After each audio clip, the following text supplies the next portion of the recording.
সর্বোচ্চ 7 দিন, আর একটা আল্লাহ না করুক বড় কোনো ঘটনা, আপনারা হাজার হাজার মিডিয়া সেখানে দৌড়াবেন, আমার রামেশে হারিয়ে যাবে। তার 15 দিন পরে বা 1 মাস পরে বা 5 মাস পরে আইনের ফাঁক ফোকর দিয়ে কোনো না কোনো ভাবে উনি জামিনে বের হয়ে আসবে। এটাই তো আমাদের সমাজের চরিত্র। কত কোটি আইন করবেন, কত বড় আইনের বই বানাবেন, যদি আইনের প্রয়োগ না করতে পারেন। ওর জীবনে এমন কোনো চাওয়া নাই যেটা আমি পূরণ করি নাই। পরশুদিন বলছে, বাবা আমার একটা বোরকা কিনে দাও।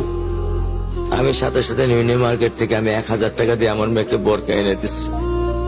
আমি দরিদ্র, ভাঙা বাসায় থাকি, কিন্তু আমার সন্তানদেরকে আমি কখনোই দারিদ্রতা স্বাদ পেতে দেইনি।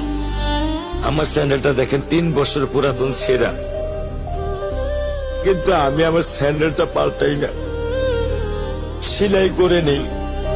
কিন্তু আমার বাচ্চাদেরকে আমি কষ্ট পেতে দেই না। শুধু একবার বলছে, বাবা লেসে খাবো। আমি 1 মিনিটও দেরি করিনি, 1 মিনিটও আমি দেরি করিনি। ও আমার একটা হৃৎপিণ্ড।